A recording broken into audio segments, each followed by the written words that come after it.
Welcome to How We Hope, a show where two friends grapple with an aspect of hope to try and become more hopeful ourselves. I'm Betsy. And I'm Lena.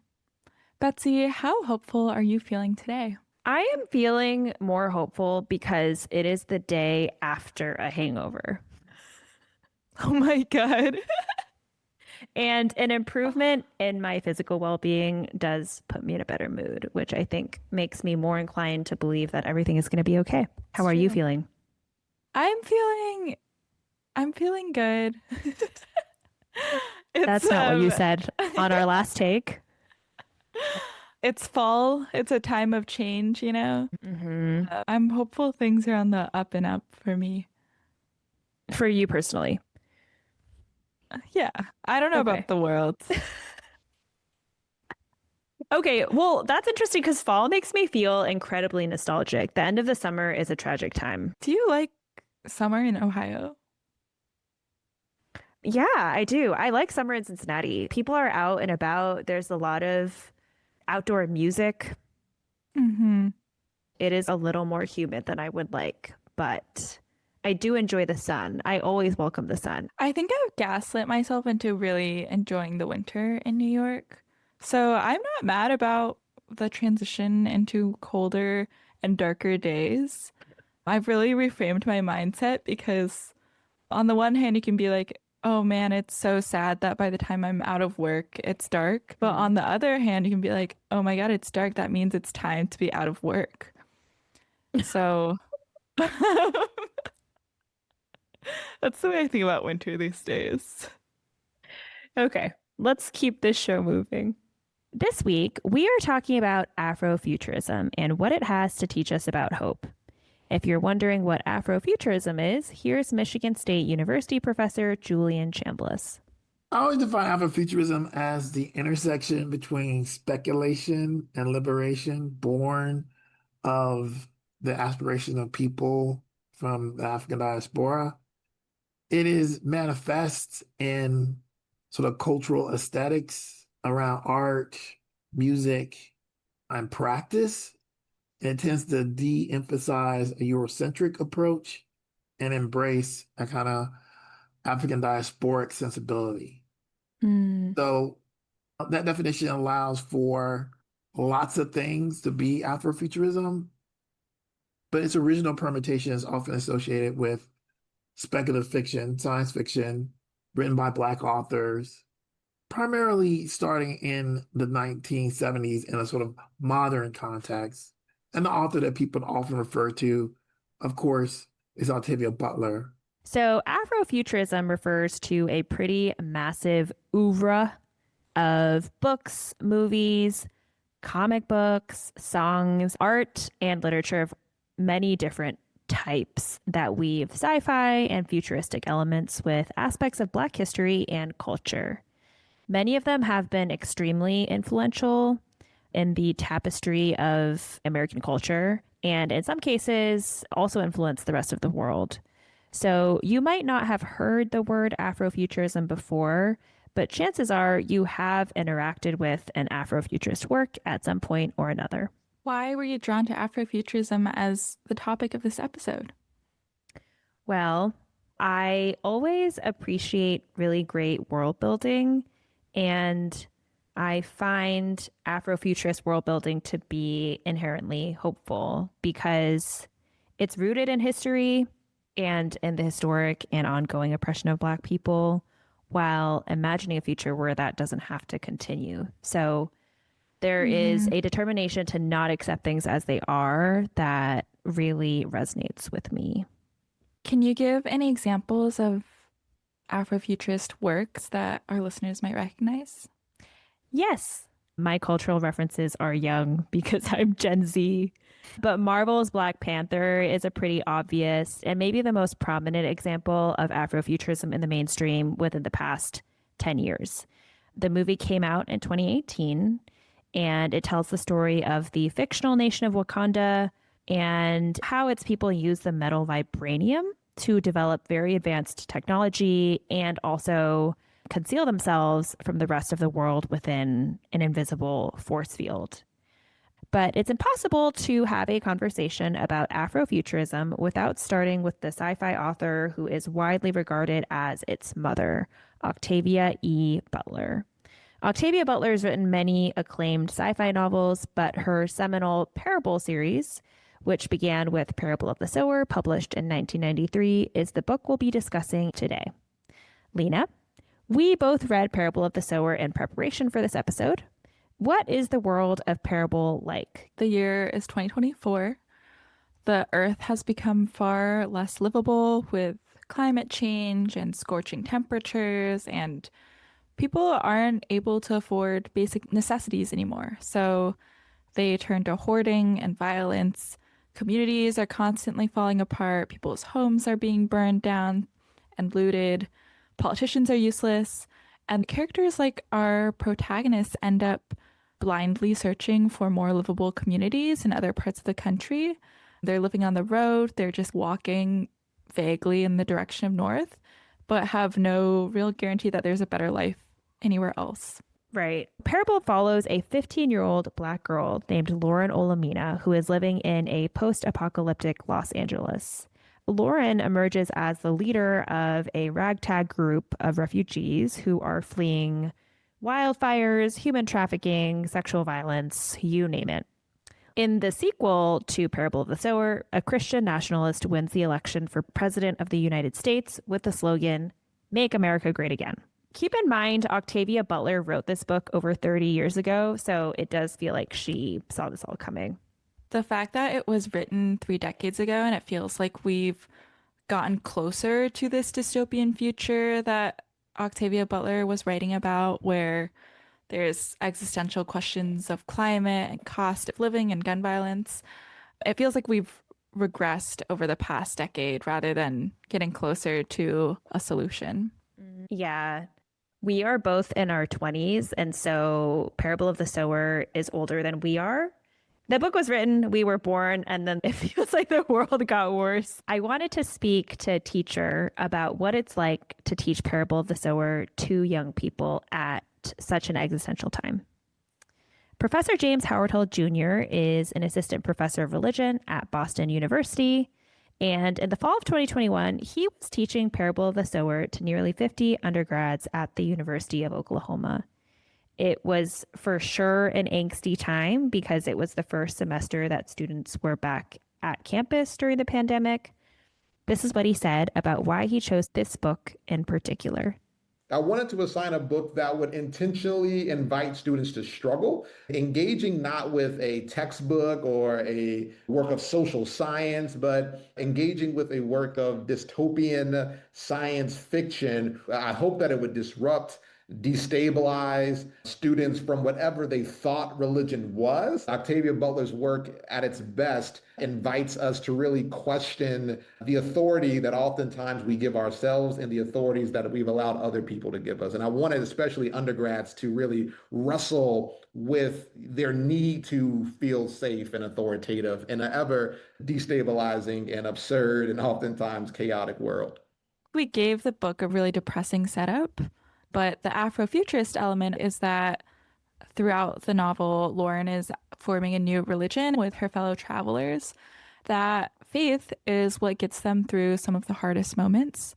I struggled with this part of the book. It's not in my nature to turn to big philosophical questions to solve my problems. So I am really excited to hear from Dr. Hill Jr. about the religious element of this book and what it can teach us.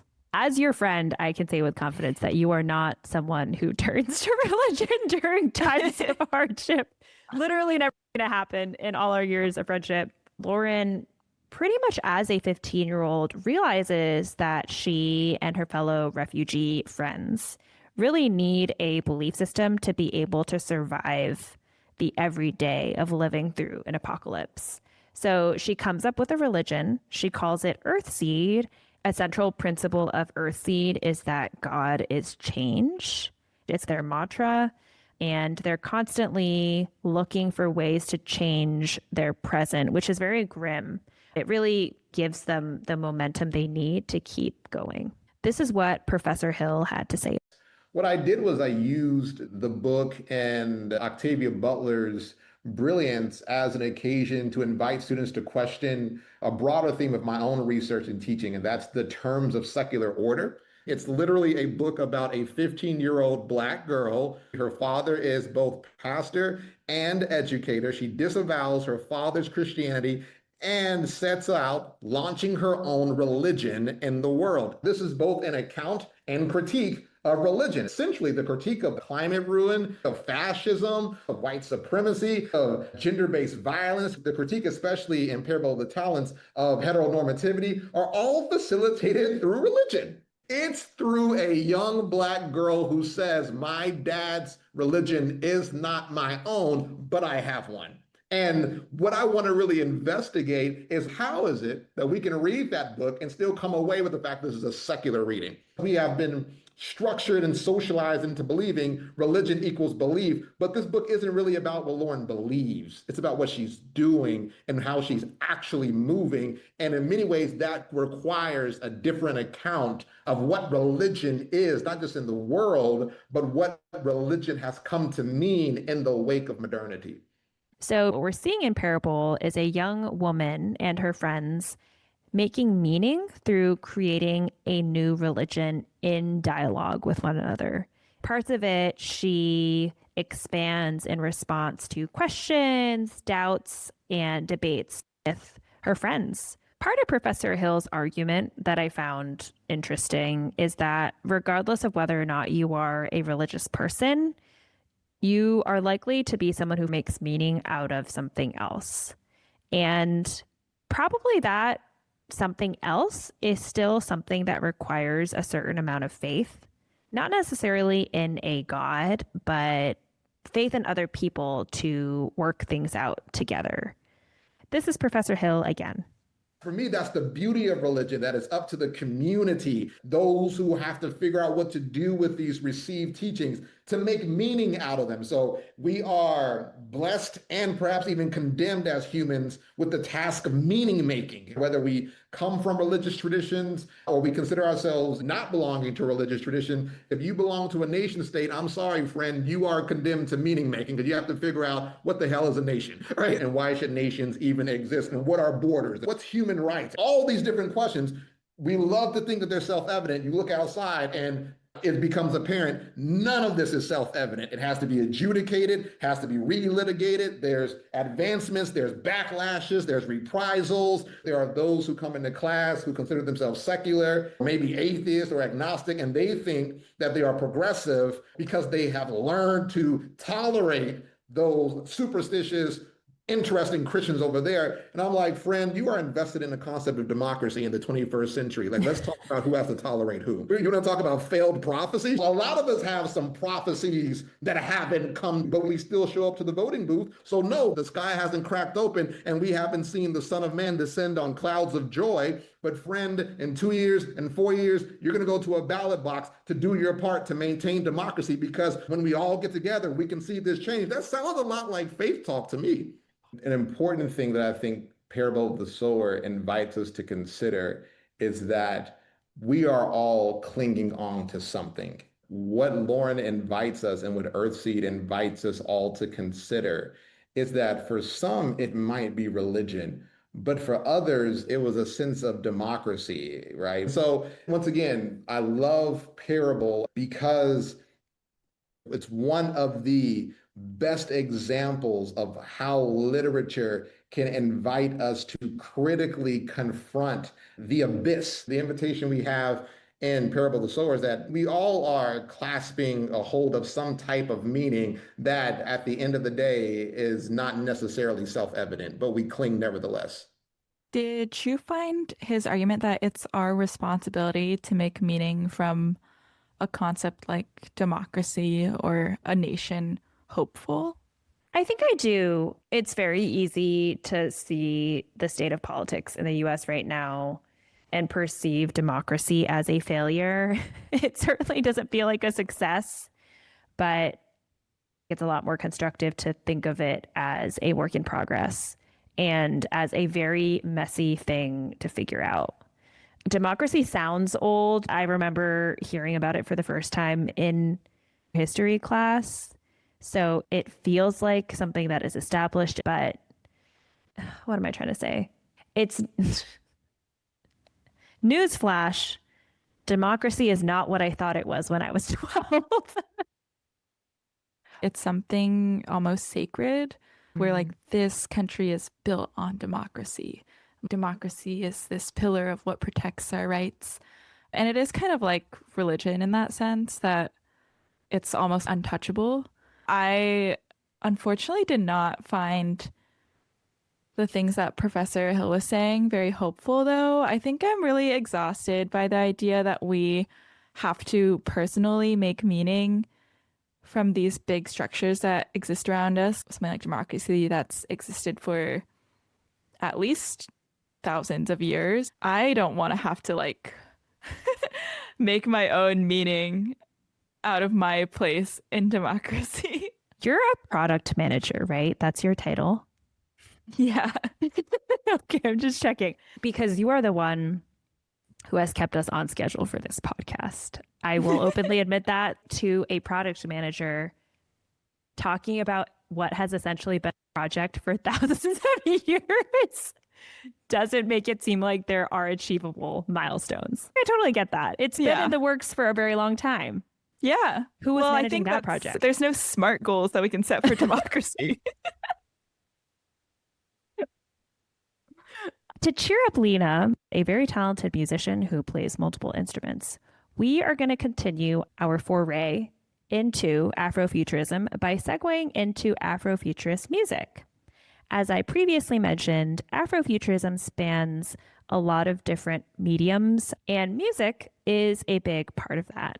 Professor Julian Chambliss, who previously explained to us what Afrofuturism is an English professor and a curator who's put together some pretty epic exhibitions on Afrofuturist music and comic books. I asked Professor Chambliss, when did the first Afrofuturist music emerge? That's a really complicated question. In a way, when people talk about Afrofuturism music, they're often recovering musical practices from the past that we understand to be Afrofuturist, but the label wasn't available to the people who created it. So in the 20th century, you can make an argument that the blues is Afrofuturist, right? It's a Black music created by Black people, and it's wholly original. So is jazz. That's often thought of as Afrofuturist sound. Techno, that is an Afrofuturist sound. Hip hop, it's the technology used, the performance, and the message, the lyric. Those things together often denote something as Afrofuturist. And even if it's not necessarily a lyric, there's a world building associated with the sound that artists and scholars would think of as Afrofuturist. So the first people to sort of be called Afrofuturists are often Black electronic music pioneers. So someone like a Herbie Hancock, that's an Afrofuturist. Jimi Hendrix is often associated with Afrofuturist, right? He's electric guitar. And of course, all the people in techno, Juan Atkins, Kevin Saunderson, Derek May, these are young Black people who are using machines to make music. That technologically heavy intervention is really an important way that people sort of identify Afrofuturism early on. I think that's really interesting. I do associate hip hop and jazz with Black culture, but I don't know if I've had the same association with techno. Especially living in Brooklyn, I feel like the techno scene is almost a laughably white thing. Or I'll associate techno with Asian American EDM culture in the Bay Area and less so with Black culture. Yeah, over time, techno has become disassociated with its Black roots and very strongly associated with the Europeans who were inspired by it. Certainly not the first time that's happened in history, but a lot of people have forgotten about the roots of techno. I asked Professor Chambliss about where techno actually started. You curated an awesome exhibition at the Michigan State University Museum in East Lansing earlier this year on the rise of the techno scene in Detroit. Can you take us back to the 80s when this was happening? Well, in the 1980s, Detroit's in the midst of a deindustrialization. It is as we say in academia, a post-Fordist Detroit, right? As factories are moving out of the city, out of the country. There is a general malaise around that transformation. And the youth who are in Detroit, and primarily the youth who are associated with the creation of techno, are three: Derek May, Juan Atkins, and Kevin Saunderson. They are high school kids and they are experimenting with electronic music. And they're influenced by two sort of distinct streams of creative activity, which they talk about often. One is the work of someone like a George Clinton. So it's funk music, and that's an inspiration for them. But they're also inspired by electronic music coming out of Germany and Japan. They often cite Autobahn, which is a Kraftwerk album, or they'll talk about a Japanese band called the Yellow Magic Orchestra. They're deeply influenced by these individual sounds, and they bring them together to create what we understand to be techno. And they're experimenting and benefiting from the introduction of new machines, actually failed machines. So the failed machines that Professor Chambliss is talking about are the Roland 808, which is a drum machine, and the Roland 303, a bass synthesizer. Lena, what is a synthesizer? If you think about the way that a normal instrument creates sound, it's usually by plucking or hitting a string, like on a guitar, or by vibrating something like a pipe, like on the flute. But synthesizers just use electronic signals to generate audio. You're just manipulating sound waves electronically. And because of that, it creates a really clear electronic sound. A pitch will be perfectly one frequency, rather than when you are plucking a violin string and it's actually a range of frequencies that changes as it travels through the body of an instrument. Luckily for our listeners, we have a royalty-free way to demonstrate what a synthesizer sounds like. So I have a little pocket synth right here. It's called a stylophone. It's battery operated. To create a sound, I just press my stylus against this metal thing and it creates an electrical current. The pitch changes depending on where on the piece of metal I am.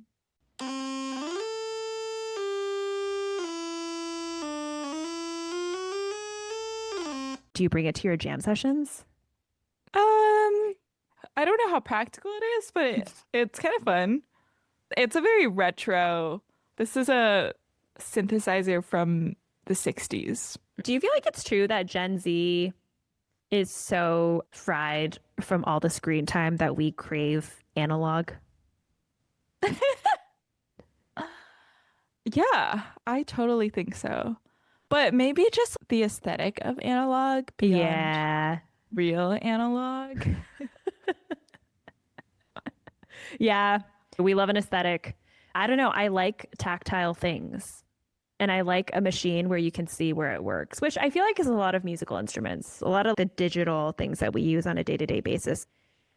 I have no understanding of how it works because all the inner workings are hidden away. It's true. I'm not deep in the synth world, but people who are will have these old synths and it's completely customizable. You can impact the rhythm of the synth and the pitch of the synth and the effects through a million different little settings. And you can see the way each dial impacts electrical current.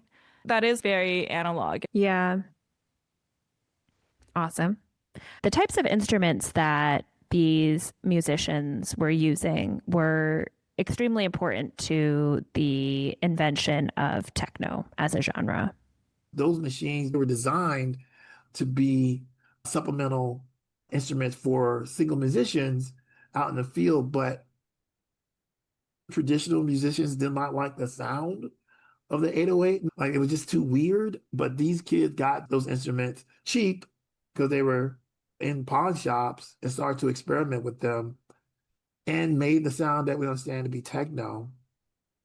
Early techno is highly experimental electronic music, but it is also a music that is very much tied to an idea that, hey, there is a future in Detroit, which is actually a counter narrative to the overarching narrative about the city that's being generated outside and around the United States. In a way, Detroit becomes, for many people, a marker for a kind of urban industrial failure. But these Black youth do not see that. They really embrace the opportunity to use technology and to think about the future in different ways. I love that. I love their rejection of what other people had deemed to be true about their city and about their futures. I think that's something that we can learn from living in the US right now. There's a lot of general pessimism, there's a lot of terrible things happening, and together there's a terrible narrative of this country. I find it really hopeful how these Detroit teens were able to create a counter narrative. All those things about it being a manufacturing town that was losing jobs are true, but them creating something completely technologically new through their music was also true. Yeah, I also think that if there's someone who's listening who would be considered a young person, as a general rule, it's not a bad idea to tell yourself that what the world tells you about yourself is not true.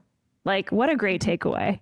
I didn't have the confidence to think that way as a teenager, but that's pretty awesome that they had that kind of certainty in themselves as young people.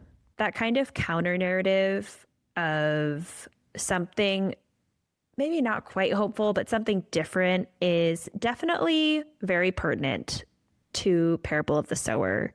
So to bring things full circle, returning to Parable, Lena, do you find it to be a hopeful book? I definitely don't find the book itself hopeful, but our main character, Lauren, is a very inspirational character.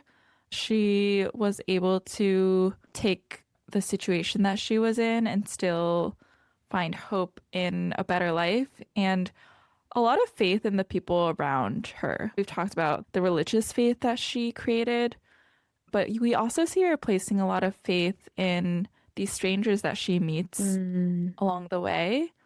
At a time where everyone is hoarding the few resources that they have, no one trusts each other, there's a real risk that at any time you could be murdered just for the bottle of water that you have. Despite that, we see her showing a lot of kindness to the people around her and creating trust and community in that way. Yeah. Yeah. And keep in mind, too, that the miracle of Lauren Olamina is that she was able to keep moving through it all. And that's kind of what Earthseed is about, right? It's all about change and about changing your present. She did not give in any way to the very depressing realities that surrounded her. Even when she endured incredible trauma, she was able to keep putting one foot in front of the other, which is an incredible thing. I hadn't really heard much about Afrofuturism before doing this episode, and I do find it really hopeful. Like, it's taking and acknowledging the circumstances that you're in and still creating a counter narrative and a source of hope for a different future. Awesome. We'll close the episode with some last words from Professor Julian Chambliss. There's a lot of emphasis in Afrofuturism on choices, because the world is not a machine that ends up the same place every time. You make choices. And one of the things that a lot of Afrofuturist speculative work sort of calls attention to is if you just make better choices. You can choose, for instance, for people to have care. You can choose, for instance, for everyone to be okay. You just don't. How come you don't? And it really asks you, how come you don't? Afrofuturism really strongly recognizes that the present state of affairs is a result of the past state of affairs. And if you don't understand that, you don't get a better future, right? So there's an important sort of going back, recognizing what happened, coming to terms with that, and then going like, okay, we're going to make different choices now. Thank you for listening to this episode of How We Hope, a show distributed by Grab Bag Collab. How did this episode make you feel? We would love to hear your thoughts in our inbox, howwehopepodcast@gmail.com. Yay, we did it. Yay!